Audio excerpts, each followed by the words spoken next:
So this is the 2,500. So this is a 2,500 point battle report, and this is Warriors Chaos versus Vampire Counts. And here's my general. That was my general's loadout, and there's my sorcerer's loadout. He has the lore of undeath. I'm trying something new, so that's why I'm doing this battle report for a one-day tournament. I'm playing against Vampire Count Army. It's an unusual build. It has zombie dragons in it, and what do they call them? Abyssal terrors in it, and all kinds of crazy stuff. And not so sure about my list loadout, but here we go. There's 5 warmongers, 10 warriors of Khorne. Over there, the zombie dragon lord, and the vampire on the abyssal terror. I get the first turn, so that's why I moved it. That's why it looks like it's so close together. And in my turn, I used in my magic phase, I summon up a spirit host. So this is the first time the second time I've used spirit host before, and that's the little gray dude over here, top and center, and I moved my marauders. Well, not marauders, but Hellstriders up like this, and there's a little blue dude circled in blue there. Yeah, I'm going to use my disc guy. I haven't used a guy on a disc in a long time. It's been at least 4 or 5 months, because so far I've been using Beastman. He's going to move his. He wants to move his terror guys forward, or is it? And that's the thing. That's one of the things I want to kill is the terror guys. The other thing is just general. If I can kill his general, or at least slow his general down to where he's not flying, I could actually slow the terror guys down. Because the terror guys is tethered to him. And that's one thing I did not think about throughout the whole game. I'm wondering if he actually realized his terror guys were tethered like that, but doesn't matter. So here's the way he was set up here. He has a big unit of ghouls right in the middle. Next to the ghouls are zombies. Next to the zombies are hounds. He has a spirit host there. He has 2 Morgeist. Then he has 3 Vargeist over there. And in his turn, he moves like this. He used a spell in order to get his guy way over behind me. Now, at this point, what I should have done with my Demon Prince was move him that way, to the left. That way, it would have either moved him that way or put him right in front of the Vargeist, because the Vargeist were going to charge the chariot anyway, and there was no way I could get around that. So I should have gotten the Demon Prince out of there so he can get to the softer part of his army. He moved his Terrorgeist over here to the right, closer, and he ends up screaming at the Hellstriders and killing 3 of them. Now it's starting to get hairy. I'm trying to keep my sorcerer alive long enough to where he can actually summon up something for me. And let me back up. In my phase, I actually tried to summon up a one of those giant things from the Tomb Kings. I think it's called a Hierotitan, and I failed to do that, so that was mucked up. But I at least got a spirit host. He moves his spirit host out in front of my guys like this. And in my turn, this is turn 2 for me. I moved my guys and I summoned up a spirit host of my own, and also a unit of zombies. I think I summoned up 15 zombies and with a banner, because I was thinking I was going to try to have as many units going towards that center mass as possible, because in the center of the table is a yellow marker. If you get within that, it's 25. It's 250 points. And in my second phase, also Wolfric comes in from the back with 20 marauders with flails. So in theory, what should have happened is if I remember to shoot on the first turn, which I didn't remember to shoot, I could have taken out that dragon, forcing his lord to go into that unit, then bring Wolfric in the second turn when he was available, bringing him right in behind the ghouls over there, therefore pincering in the ghouls and hitting him with my Exalted Hero in the front, and that would have been great. But instead, In the second turn, I hit with the Hell Cannon. Wolfert comes in out of place and out of time. And, well, the Hell Cannon did pay for itself with that hit. So right then and there, I felt good about that with the Hell Cannon. But it's not hard to miss. It's not hard to hit a giant-based dragon, especially one with a vampire on it. So, I feel good about that. He got MVP. And the Warriors, in my turn, charge and hit him on the flank here with this Terrorgeist. Now, I'm thinking the Warriors should do well. 10 Warriors versus 1 Terrorgeist. Weapon skill 3 Terrorgeist against weapon skill 5 Warriors with strength 5. A lot of attacks. I should do well, right? I do 3 wounds. And that includes flank, charge, and banner, right? He kills 2 of my guys or 3 of my guys. I think he kills 3 of my guys. And it ends up being a stalemate. So now I'm in trouble. Over here, the Demon Prince charges the Ethereal because he's one of the only things that could actually affect the Ethereal, because I couldn't bring in a Terrorgeist. I couldn't bring in bring anything I needed in order to be able to scream off these Ethereal units he has. And the Warriors get locked up. In his turn, he charges with his Vargeist to the back of the Warriors. They're finished now. They're done. There's no way they're going to be able to win this. And I think he ends up ultimately screaming them dead before they even get to fight. He charges his Vargeist into the Chariot. I knew that was going to happen. The Chariot ultimately will lose this fight and run away, I believe. And he ends up, he couldn't overrun into my unit from the pursuit. He had to stop 1 inch away.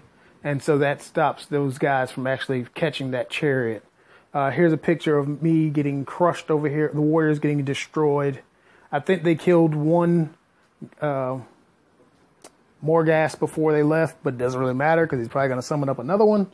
Or that might be just him turning his stuff around. I think that's just him turning his stuff around so he can scream the Terrorgeist into my Demon Prince and kill him. Now, that Chariot that was there, he charged into the Chariot, and I decided to flee, which I should have done with the Chariot. And that's the lower bottom part of the screen. There he goes over there. What I should have done is accepted the charge from the Morghast, and then give the Chaos Warriors 1 more turn of fighting if they were going to survive the scream.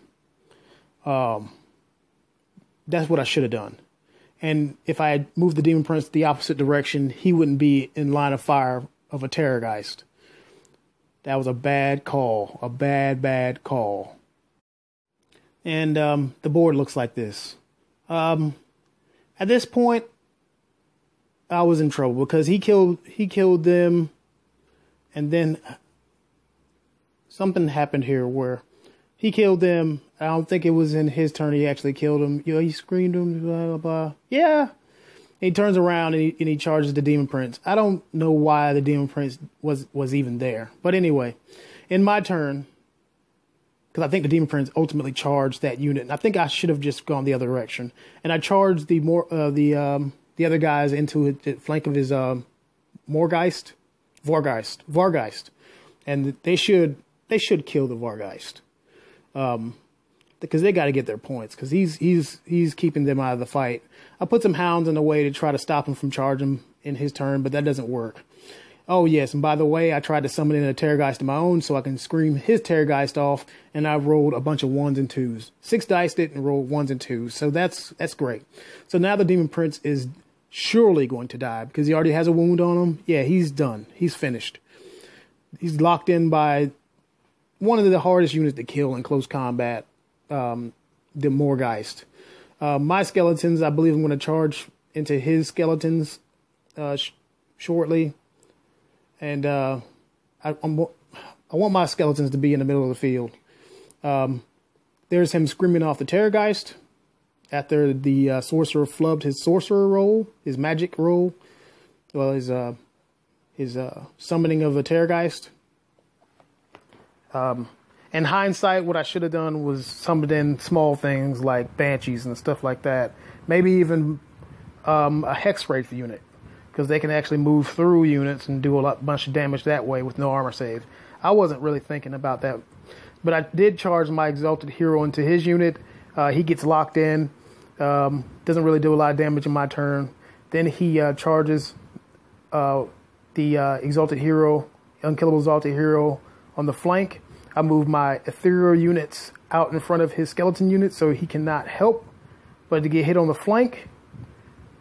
That's the plan, but it doesn't work out that way because ultimately I'm trying to pincer him in over here. Over here on a good note, my chariot charged his vampire and his vampire on the Abyssal Terror, and he does 7 impact hits. He does 3 impact hits to the guy, and he does 4 to the actual creature.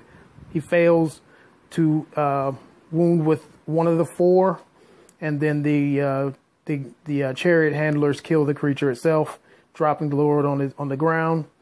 I felt pretty good about that. My chariot rallies in my turn.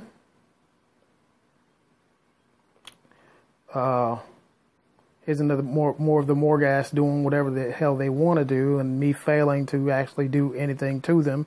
I think I tried to use the I think it's Breath of Death or something like that. It didn't really work. Yeah, in hindsight, I think I'm gonna summon up more of those cool units like Banshees and Hex Wraiths and Sepulchral Stalkers, because they would have worked really well back here in the back over here. These Sepulchral Stalkers, they would have tore skeletons up, and then when Wulfric finally did charge in, it would have been awesome.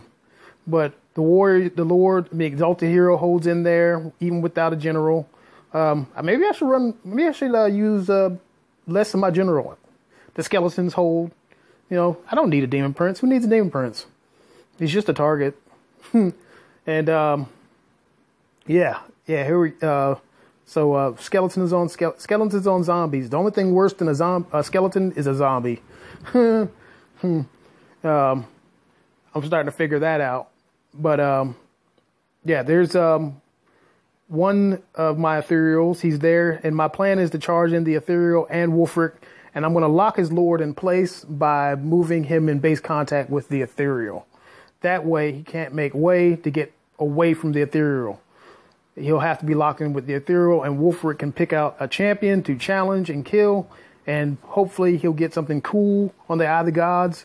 And that's not what happens. We barely win close combat here, and because the skeletons managed to kill 1 or 2 marauders. The marauders do a sufficient amount of damage. Wulfric kills his challenge. He rolls in the Eye of the Gods and gets a 7. He gets reroll attacks in a challenge. He already has reroll attacks in a challenge. The Hell Cannon charges into this Terrorgeist, the one that killed the Demon Prince. I want this thing dead. I want it dead so bad, so hard. I want him dead. I'm surprised that he didn't. Well, I'm not going to go that far forward. He ends up killing that Terrorgeist eventually. His other Terrorgeist that he summoned in screams off my sorcerer, which was that's what you get for failure. That's what you get for failure. Death by Terrorgeist. And the Blood God doesn't care. The Blood God thinks it's awesome. As long as there's blood being shed. In fact, I think that's what happened here. The Blood God realized that he was getting no blood from the vampires unless the vampires died. So he said, you know what? My warriors will die so I can drink of their blood and sinew. And that's what happened here. And what better person to die first than a Demon Prince with no mark, with no dedication, and a sorcerer of Slaanesh. Both Khorne hates because, you're in the middle, you're undivided, you need to die. And Slaanesh, you definitely need to die. He actually screams into the Hell Cannon in his turn, and it doesn't die. But the Hell Cannon will emerge victorious because he does a total of 2 wounds to the Terrorgeist, taking it to a total of 3 wounds on the Terrorgeist. Well, 5 wounds on the Terrorgeist. Terrorgeist has 1 more wound. In my turn, the Warmongers charge in on the flank of the zombies. That's going to be horrific right there. There's going to be so many bones and blood. And that actually does have blood. Even though it's necrotic blood, there's going to be blood shed anyway. Because, Karn doesn't care if it's necrotic blood because the blood has to hit the ground. Zombie blood doesn't really hit the ground because there's no blood flow. So, you know, you got to send the warmongers in there so you can throw the body parts everywhere so there will be blood on the ground. And then the Terrorgeist kills the Hell Cannon. This is I think he screams off the Hell Cannon because he's, you know, it's a Terrorgeist, so he screams off the Hell Cannon. The Hell Cannon is full of blood and sinew, so the blood leaks out on the ground. Khorne is delighted. He's probably over there touching himself. And, yeah, the warmongers do what warmongers do. They destroy that zombie unit. The Exalted Hero finally kills off that big unit there with the help of the crumbling from the massive amounts of zombie bodies flying everywhere. Wulfric dies to a vampire, and he almost actually survived. If he had made one more save, he probably would have killed that vampire. Is a high possibility. And this is pretty much how the table is at the end of the game. Terrorgeist, you know, their Vampire Lord in the middle there, another vampire in this unit over there. Just destruction, mayhem everywhere. And I think the list is a strong list. It's just I played it wrong. I think if I were to look back on it, I probably should have moved the Demon Prince away from the Terrorgeist, as far away from it as possible. After the death of his lord, he would not have been able to keep up with the Demon Prince because the Terrorgeist could only move 10 inches and the Demon Prince could move 20. So, and I should have let the Morghast run around doing whatever they wanted because they would have had to fight something that they wouldn't have been able to fight eventually. So this is how the table looked after the game. It's always good to have bloody games like this. Blood everywhere. Blood for the blood god. So if you like the video, comment. I'm really focused. I'm going to try to start focusing on trying to have more screenshots of at the end of each turn. That's one of my problems. I'm going to have to work on that. But subscribe, comment, like, tell your friends about me. Yeah. And I hope 9th isn't as bad as everybody says it's going to be. I like playing Chaos, and I like Beastman. Cheers.